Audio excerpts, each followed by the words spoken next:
Internet. This is kind of an interesting end here. So a bunch of people have been recently asking me to review the games that I play, and you guys know how much I hate YouTube videos and editing things together and doing things like, hey, what's up guys, leave a comment and all that shit. So instead of doing all that bullshit, I'm just going to take this opportunity to talk about what I think about this DLC, so that way those of you who are interested can just look at the YouTube channel and you'll get my opinion on it. Because apparently these days a lot of people have noticed that I buy a lot of these games that I'm interested in right away, and I play them regardless of whether or not I think they're going to be shitty. So I'm going to do that right now. This DLC, if you're going to just buy it by itself, costs $10. If you're going to buy the Season Pass, that costs $20. I think the Season Pass has 3 chapters. The first chapter is this one. I forget what it's called. The second one is called The Consequence.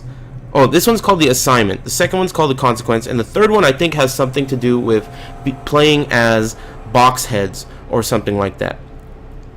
Either way, for this DLC, personally, I'm not that impressed. The main part of the game, which is just the regular Evil Within game, the thing I really enjoyed about it, besides the ambiance and the, art direction and all that stuff, besides that, as far as gameplay goes, the mechanics of that game were really cool because of the resources you're given. Like, for example, if you're put in a situation where there is a room, and this room has, 5 zombies in it, right? You could, let's say you only have 2 bullets in your pistol and 3 matches. You could use the matches, you could drop one of the zombies, burn that zombie, and make sure you wrangle all the other zombies together to burn them all with one match. So that type of strategy is available in the Evil Within, where you can use a match and a couple of bullets or whatever in different ways. So that's really cool, but that is not in this at all. This DLC is a lot more like The Last of Us.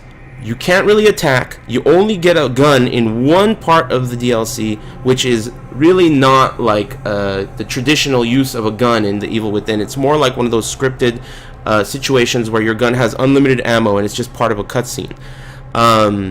Overall, this game functions a lot more like a hide-and-seek, The Last of Us kind of sneaking around radar type of a game, where you lean against cover and you yell and say, hey, what's up? I'm over here. And then they come over, and then they look around, and they go, huh, must be nothing.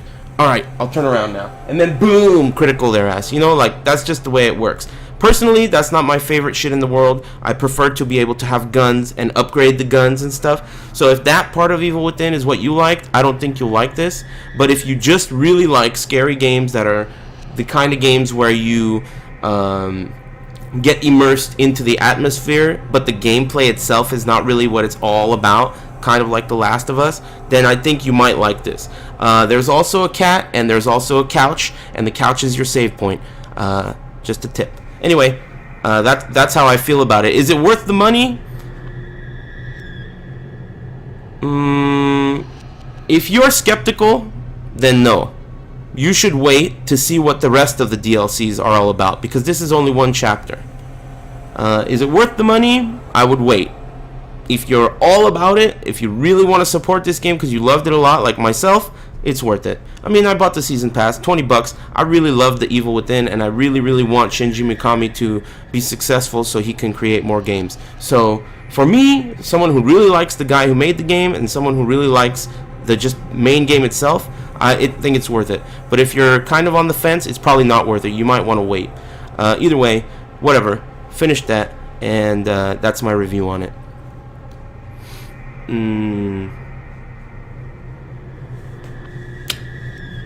I don't know how much the other DLCs are. Probably $10 each. I assume they're $10 each, and